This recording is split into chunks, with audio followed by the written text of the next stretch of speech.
Hello, I'm Paul Kempler, owner of Kempler Design. And one of the things that you want to be really careful about when you're dealing with fabrics on a window is something that is called candling.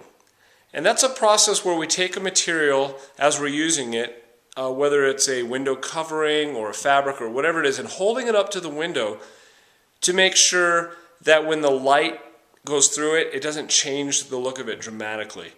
And as we look at this material over my shoulder, we're going to notice that it is a really beautiful material.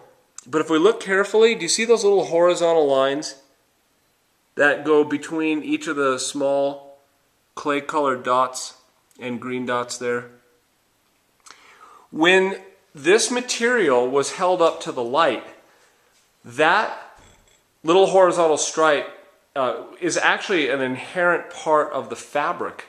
And as a result, what happened was when it was held up to the light, you could see that line really pronounced, and it took away from the actual beauty of the material itself. So therefore, we chose on these Roman shades to use a blackout liner. So the integrity of the fabric was the same all of the time in terms of the color fastness. So make sure that if you're using a fabric that you hold it up to the light, which is why we try and do our drapery type appointments during the daytime to make sure that the fabric stays exactly the way you want it to look. Thank you for watching the Kempler Design video blog.